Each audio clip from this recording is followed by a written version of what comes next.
Magic the Gathering is a trading card game that combines strategy, fantasy, and most importantly fun to make one of the most popular card games to ever exist. And if you don't believe me, you should probably ask the over 20 million players as of 2015. In the game of Magic, you assume the role of a planeswalker, a powerful wizard who fights other planeswalkers for glory, knowledge, and conquest. The deck of cards you use to play represent all the weapons in your arsenal. They contain spells, and the creatures you can summon to fight for you. In the game of Magic, decks containing cards range from 60 plus cards to about 80. For example, this deck right here has about 80 or so cards.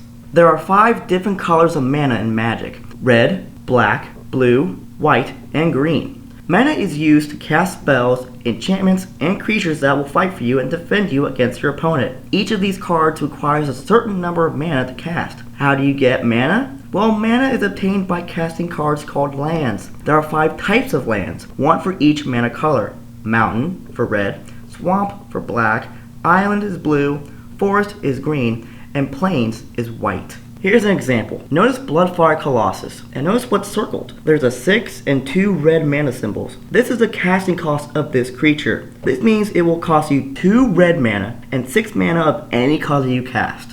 Next, we're going to talk about different card types. The first one is land. We've already talked about it, but to recap, they're used to cast spells and creatures. Next card type is creature. This is the foundation of your deck. Creatures are what you will permanently use to attack your opponent and defend yourself. Each creature has a certain mana cost that you must use land cards to pay for. Creatures are also permanent. Upon casting a creature onto the battlefield, you must tap them for that turn. This is called summoning sickness. On the bottom right of a creature card, there are 2 numbers divided by a slash. The number before the slash is the power of the creature. It tells how much damage a creature deals. The number after the slash is toughness. That tells you how much damage must be dealt to it to destroy it on your turn. You can use untapped creatures to attack your opponent, or you can leave it untapped so they can defend you against your opponent's creatures. When you block an attack with your creature on your opponent's turn, you do not tap that creature. For your life points to go down, your opponent must attack you directly, and if you block his or her creatures with your own creatures, then it is harder for him or her to deal damage to you. Artifacts are permanent cards that act as magical items and equipment. Artifacts require you to pay to cast them onto the battlefield. Then you must pay to use one of your abilities. You can use their abilities as many times as you want. A type of artifact called equipment has an ability that lets you attach it to a creature, usually giving that creature a boost of some kind. Next is enchantments.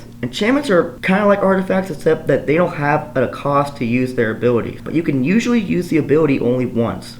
Next are planeswalkers, which are really powerful cards that give you a huge boost in the game. They're different from creatures and all other cards because they run on loyalty points, located in the bottom right corner. A planeswalker starts with a certain amount of points and 3 to 4 abilities. Each ability either adds or subtracts loyalty points. Sorceries are like magic spells cast by you against the opponent or the opponent's creatures. Sorceries can only be cast on your turn, and after you finish what the card tells you, you gotta put it in the graveyard. Instants, like sorceries, are cards that once cast are put into the graveyard. Unlike sorceries, instants can be used at any time during the game, even your opponent's turn. This makes instants very critical cards for your deck and strategy. So, once you made your deck and you found someone to play with, it's time for you to set up your game. If you don't know how to do it, just refer to the picture above. This is your play area, this long area in front of you. This is where you're going to put your land and your creatures and your enchantments or whatever else you have on your field. On the top right, you will have your library. On the bottom right, you will have your graveyard. At the beginning of a game, each opponent has 20 life points, which can go up and down depending on what happens. If your life points reach 0, then your opponent wins. You can deal damage to your opponent using creatures or spells. When you begin your first game of Magic, pick the top 7 cards from it. This is your starting hand. From now on, every turn you have, you draw 1 card from the top of your library at the beginning of that turn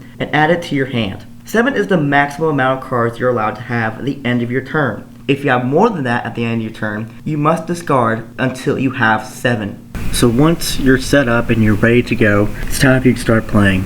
Put down any land that you can and summon a monster if you can as well. If not, it's your opponent's turn, and then he or she will do the exact same thing. And then it's your turn. Maybe you put down more land, maybe you could summon something. If not, keep going back and forth, attacking, defending, until the game is over, whether you win or you lose. And that about wraps things up. Thank you once again, guys, for watching this video. If you like that and want more content like this, please make sure to leave a like and subscribe to the channel, and I'll see you guys soon.